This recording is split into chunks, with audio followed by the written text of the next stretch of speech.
Perhaps Thank you.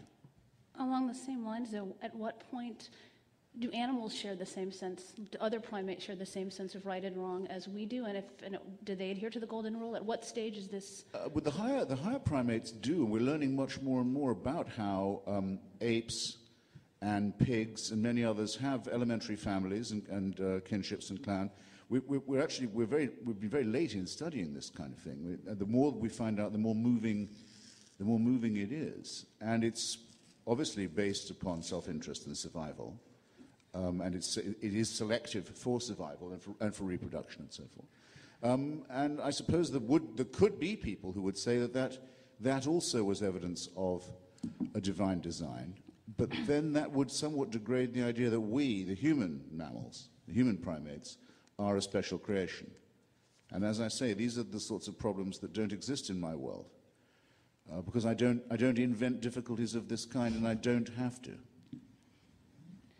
May I offer a very brief thought? Yes, and I do think that as human beings, we do have some unusual qualities that are inexplicable on a strictly Darwinian account. I can fully understand as evolved creatures why we would develop a brain to survive, to be able to elude the woolly mammoth, to kill the prey. I don't understand why we've evolved a brain that can understand the rotation of the planets. I don't think that man 5,000 years ago had to figure those things out in order to survive. I don't know why we would have evolved higher mathematics, the love of beauty. The point is not that we feel good when we do good things. The point is, why would that emotion have survived the Darwinian selection? Machiavelli would tell you that it's much better to be bad and appear good. That's the guy who's going to end up on top. The fellow who actually is good is going to come to grief. So why weren't all the virtuous people eliminated from the face of the earth? Because the cunning and the survivors are the ones who got to make the most descendants.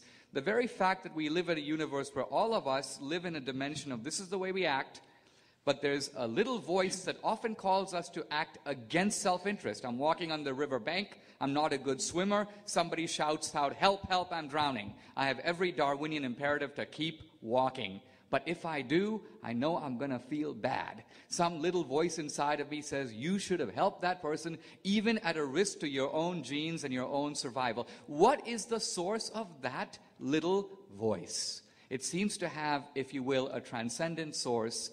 And if you don't want to call it God, you can call it universal morality. But it's within us. It is the empirical datum we're looking for, and it points to something higher than ourselves. Thank you.